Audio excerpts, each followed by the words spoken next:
We saw it in gospel churches where he was from. And he asked me when I met him, excuse me, in... Tom Jones didn't grow up dreaming about fame.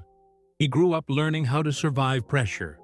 Born Thomas John Woodward on June 7, 1940, in Pontypridd, Wales, he entered a world already closing in on him.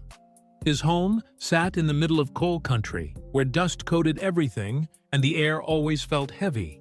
His father worked brutal underground shifts, coming home exhausted, barely speaking, carrying the weight of a system that crushed men slowly. Inside their small terrace house, space was tight, money was tighter, and comfort didn't exist. Young Tommy shared beds, wore hand-me-downs, and learned early that nothing was guaranteed. Childhood wasn't playful, it was compressed. Every day felt like preparation for something harder. And while most boys his age ran freely through the streets, Tommy learned to sit still, observe, and listen. That early pressure didn't break him, but it didn't leave him either. It planted something restless inside him, something that would later explode when given the chance. And then, just as life was starting to form a rhythm, everything stopped. At 12 years old, doctors found a dark spot on Tommy's lung: tuberculosis. In 1952, that diagnosis carried fear, isolation, and uncertainty. While other kids were sent away, his case wasn't contagious, so instead, he was sealed inside his bedroom at home. For 2 full years, that room became his entire world. No school, no friends, no streets. Windows stayed open even in winter for fresh air, while blankets replaced warmth. Silence replaced movement. Doctors told him not to sing, stripping away the one thing he already loved. At night, he listened to the BBC radio, absorbing American blues and R&B voices that felt bigger than his walls. Big Bill Brunzi, Muddy Waters, sounds that carried freedom. His mother bought one of the first televisions in the neighborhood, and through it he watched performers command rooms he couldn't even enter. He drew constantly, sketched the view outside, imagined stages he hadn't seen yet. When he was finally allowed to sing again, something had changed. His voice came back deeper, rougher, stronger. The illness had reshaped it. What felt like a curse quietly became his weapon, and lying alone night after night, he made himself a promise. Once he was free, he would never waste it. When Tommy returned to school, he didn't fit. Reading felt impossible. Writing felt humiliating. Teachers called him lazy, unaware he was struggling with dyslexia long before it had a name. Each failure stacked on the last, until school stopped feeling like a place of growth and started feeling like a daily reminder of what he couldn't do. He checked out mentally long before he left physically. Music never rejected him. He sang hymns at school assemblies, at family gatherings, anywhere his voice could carry. He wasn't athletic. He wasn't academic. But when he sang, people listened. He learned that attention could be earned without explanation. He also learned that confidence could be built moment by moment. He mimicked Elvis, exaggerated hip movements, made people laugh, and then stunned them by sounding far older than he was. Those reactions mattered. They filled gaps school never could. By 14, he was sneaking into local pubs, singing country songs in dim corners for tips. It was dangerous, sometimes rough. But it taught him how to hold a room, how to read faces, how to survive noise. And for the first time, music wasn't just passion, it was escape. By 16, Tommy left school for good. Life didn't slow down, it accelerated. He took any job he could find: brick hauling, vacuum cleaner sales, anything that paid. His first real wage barely covered survival, but responsibility came anyway. He had met Linda Trenchard when they were kids, and by 16, she was pregnant. There was no time to hesitate. They married quietly in March 9th. At night, exhausted, he still went out to sing. Sleep came in fragments. Fear stayed constant. Health suffered, but quitting was never an option. Linda sewed his stage clothes from scraps, held the household together, and believed when belief was risky. Those years hardened him. They taught him endurance, but they also planted something else, a need to prove that this life wouldn't be all there was. In 1963, singing at a youth club in Pontypridd, Tommy did what he always did, gave everything to the room. That's when Gordon Mills walked in. A former boxer chasing a break in music, Mills froze the moment he heard him sing. He didn't hesitate. He decided then that Tommy wasn't staying in Wales. Mills became his manager, changed his direction, and promised something bigger. They scraped together a van and drove to London, chasing sessions and opportunities that barely existed. The first recording deal didn't explode. Some executives thought his voice was too bold, too sexual, too much. But Mills leaned into that. He rebranded Tommy Woodward as Tom Jones, shaping an image that mixed danger with charm. Then, in late 1964, everything clicked. One rushed session, one improvised woo, one song that radio couldn't ignore. The door didn't open slowly, it flew off its hinges. And once it did, there was no way to control what came next. Tom Jones didn't rise gradually, he detonated. When It's Not Unusual hit the airwaves in early 1965, it didn't creep up the charts, it sprinted. Within weeks, it shot to #1 in the UK and cracked the US Billboard Top 10 by March. The speed shocked everyone, including the people managing him. Record labels scrambled to press vinyl fast enough to meet demand. Radio stations replayed it endlessly. Audiences didn't just like the song, they reacted to him. The voice, the movement, the confidence that felt barely contained. Overnight, a former factory worker from Wales became a global problem the industry wasn't prepared to handle. There was no time to build guardrails. Every appearance drew bigger crowds. Every performance pushed the line further. Fame didn't ask permission. It grabbed him by the collar and pulled him forward. And as the world rushed in, something else followed closely behind: scrutiny. In April 1965, Tom Jones stepped onto The Ed Sullivan Show, and 28 million Americans watched. For many, it was their first exposure to his restless energy, the hip movements, the raw delivery, the stare that refused to soften. Some viewers were thrilled. Others were visibly uncomfortable. Letters poured in. Critics argued. Parents complained. But attention was attention, and it worked. He wasn't polished like other British acts crossing the Atlantic. He felt dangerous. That contrast made him impossible to ignore. Bookings exploded. Demand grew faster than control. In less than 6 months, Jones went from an unknown abroad to a performer everyone had an opinion about. And that split reaction, desire mixed with disapproval, became part of his brand. It fueled ticket sales and headlines in equal measure. The louder the backlash, the more curious people became. And just as America was trying to decide what to do with him, Vegas was already calling. Las Vegas in the mid-1960s wasn't just a venue, it was a proving ground. When Tom Jones began headlining at the Flamingo, the money alone was shocking. It was intoxicating. Frank Sinatra noticed. He watched Jones command the room and told him to own the stage like it belonged to him. That advice stuck. Vegas rewarded excess. Bigger gestures, stronger energy, less restraint. Jones absorbed it quickly. Night after night, he learned that dominance sold. And as the shows sold out, something inside him shifted. He wasn't just performing anymore. He was ruling a space. And power, once tasted, rarely leaves quietly. In 19 radio stations received calls, asking if he was actually incarcerated. The song stayed at #1 in the UK for 7 straight weeks and outsold the original by more than 2-1. It proved something important.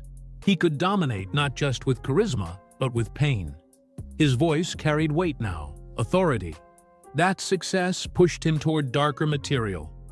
When Delilah followed, inspired by a real-life killing fueled by jealousy, the intensity escalated. During a live TV performance, he smashed a guitar in a moment that felt raw and unplanned. The press latched on. Audiences felt the danger, and slowly, the line between performance and reality began to blur. By 1969, Tom Jones wasn't just a hitmaker, he was a fixture. This Is Tom Jones launched on American television, pulling in up to 20 million viewers per episode. Every week, he shared the stage with legends. Aretha Franklin, Johnny Cash, Janis Joplin. The show amplified everything: his image, his confidence, his reach. He wasn't a guest anymore. He was the center. Album sales surged. His paychecks ballooned. The costumes grew bolder. The persona sharpened. The audience didn't just watch him. They expected spectacle, and he delivered. But behind the scenes, the same excess that powered the show was bleeding into his private life. The machine kept running, but cracks were forming. And soon, people would start watching him not just for the music, but for the fallout. By the early 1970s, Tom Jones was no longer chasing success. He was trying to manage it. Vegas money was exploding, his schedule was relentless, and the expectations never stopped climbing. Every night demanded more energy, more heat, more presence. What once felt thrilling started to feel required. The crowds didn't come just to hear him sing anymore. They came to experience him. That pressure quietly changed the way he lived off stage. Excess wasn't occasional, it became routine, and the private life he once protected started bleeding into public view. If you're finding this story revealing so far, tap like and subscribe. Stories like this only get more complicated as the fame grows. And here's a question to think about as we move forward. When does living the dream turn into being trapped by it? Because for Jones, the line was already fading. And once expectations replace choice, something always gives. As the decade pushed forward, Tom Jones's image grew larger than life. The jumpsuits got tighter. The gestures more exaggerated. Vegas rewarded boldness, so he leaned into it hard. But behind the confidence was exhaustion. Performing at peak intensity night after night takes a toll, especially when the lifestyle never slows down. Parties stretched into mornings. Travel blurred days together, and temptation was everywhere. He later admitted that discipline wasn't his strength during this period. The persona the public loved, the unstoppable, seductive showman, started to feel like something he had to maintain at all costs. He wasn't just wearing costumes on stage anymore. He was wearing one in real life. And once an image becomes armor, it also becomes a prison. By the mid-1970s, whispers followed Tom Jones everywhere. Stories of non-stop affairs, of backstage routines that felt less like accidents and more like systems. Tabloids began printing details that once would have stayed hidden. Fans noticed changes, too. Admiration started mixing with discomfort. The glamorous image that once fueled his popularity began to turn sour for some audiences. What had felt rebellious in the 60s now looked excessive. Cultural tides were shifting, and Jones was still living at full throttle. His marriage, once seen as solid, became a topic of gossip. And the more he ignored the noise, the louder it grew. Reputation, once damaged, doesn't crack evenly, it fractures. When Tom Jones became involved with Miss World Marjorie Wallace, the fallout was immediate and brutal. The relationship didn't stay private. Photos surfaced. Headlines exploded. What made it worse was timing. She was young, famous, and contract-bound to maintain a clean image. When the affair became public, she lost her crown, and the story turned ugly fast. Tragedy soon followed when her fiancé died in a racing accident, and tabloids blurred everything together into one painful narrative. Jones's name stayed glued to the headlines. The affair wasn't just a scandal, it symbolized everything critics were already saying about him: excess, ego, carelessness. And by the time the dust settled, something had shifted permanently. The public wasn't just watching his career anymore, they were judging his character. On October 20, debuting a new song in a sequined jumpsuit, he felt the mood shift almost immediately.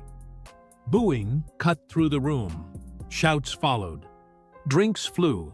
Security had to pull him off stage mid-performance as the crowd roared, not in excitement, but rejection. The humiliation landed hard. This wasn't a bad review or a slow-selling record. It was public refusal. And it wasn't really about the song. It was about everything surrounding him. The rumors, the scandals, the fatigue audiences felt toward the image. That night wasn't an accident. It was a reckoning. And when the lights went down, Tom Jones knew something fundamental had broken. After the Vegas meltdown, Tom Jones vanished. No shows, no interviews, no explanations. For 6 months, he stayed inside his Los Angeles home, cutting himself off from the world that had just turned on him.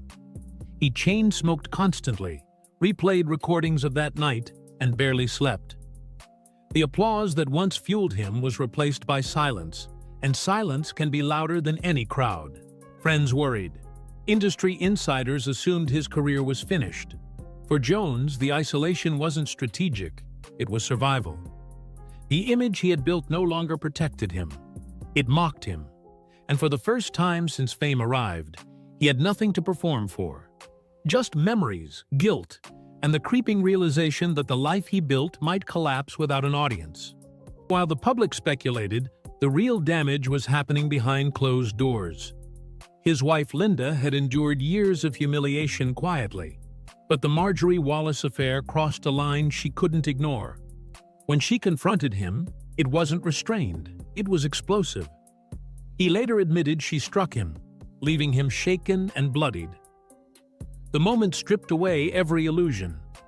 This wasn't tabloid drama, it was the collapse of trust inside a marriage that had survived poverty, illness, and obscurity. For Jones, the pain cut deeper than the booing ever could. The crowd had rejected him for a night. Linda was confronting him for a lifetime. And in that moment, the cost of excess stopped being theoretical. As tabloids circled, details he'd kept buried began to leak. Stories of non-stop affairs. Of a dedicated backstage space designed for encounters that blurred into routine. Numbers that shocked even hardened insiders. Jones never denied living the lifestyle. He defended it as part of the era, part of the job. But public patience was thin. What once sounded rebellious now felt calculated.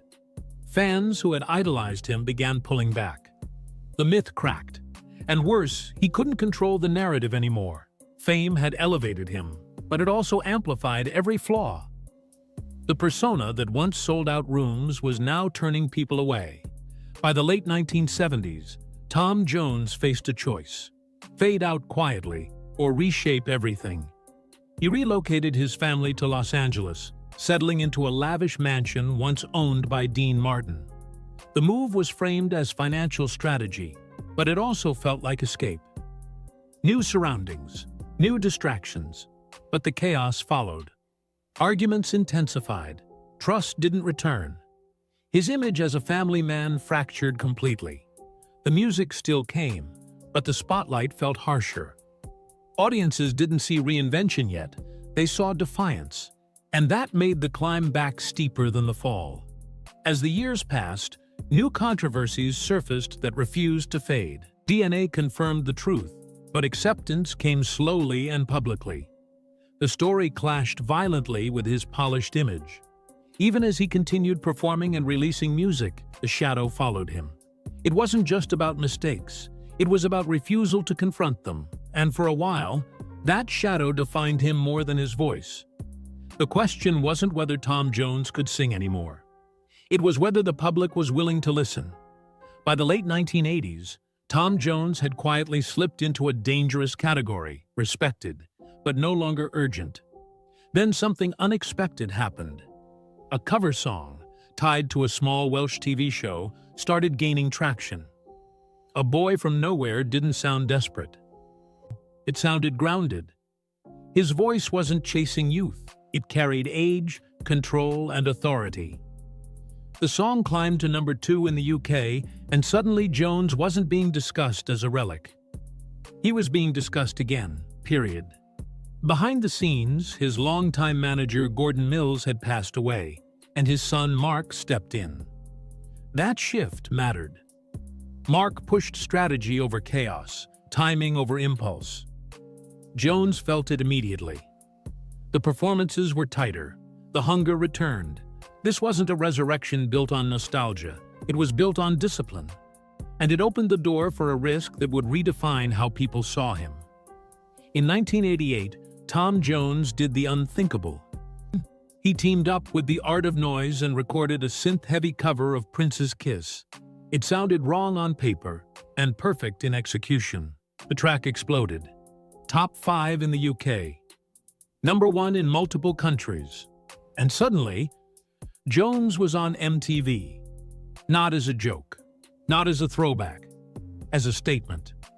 The video was bold, strange, and modern, winning an MTV Breakthrough Video Award. What stunned people wasn't the sound, it was the confidence. He didn't try to blend in. He didn't soften himself. He leaned into contrast, a classic voice riding electronic chaos, and it worked. The industry realized something uncomfortable. He wasn't done evolving. He never had been. Even as his career surged again, personal fallout lingered. A paternity case from the late 80s followed him relentlessly. Court rulings confirmed the truth, but emotionally, he kept distance. Public denial stretched for years. When he finally admitted it decades later, he called it a scar from his excesses. The admission didn't erase the damage, it reframed it. The public saw a man capable of honesty, but also capable of emotional retreat. His legacy grew complicated, triumph and avoidance existing side by side. The voice endured. The decisions haunted, and both became inseparable parts of the story. In 2016, her death hit harder than any headline ever had. He sold their Los Angeles home because the memories were unbearable and moved back to London, honoring a wish she'd shared. He spoke openly about grief, about talking to her photographs, about loneliness setting in when the noise stopped. Performing became less about applause and more about survival. A promise kept. Even his body began showing the weight, collapsing on stage years later from exhaustion. Fame had taken pieces. Love had held the rest together. By his mid-80s, Tom Jones lived quietly, mentoring younger artists, performing selectively, reflecting honestly. In interviews, he admitted that fame didn't just give him everything, it took things too. Pieces of himself, pieces of his family, but the voice remained, strong, weathered, unmistakable. His story isn't clean, it isn't comfortable, and that's why it lasts. He wasn't a hero or a villain. He was a man who outran his limits until they caught him. And maybe that's the real legacy, not the hits, the scandals, or the titles, but the reminder that success doesn't protect you from consequence. It only delays it.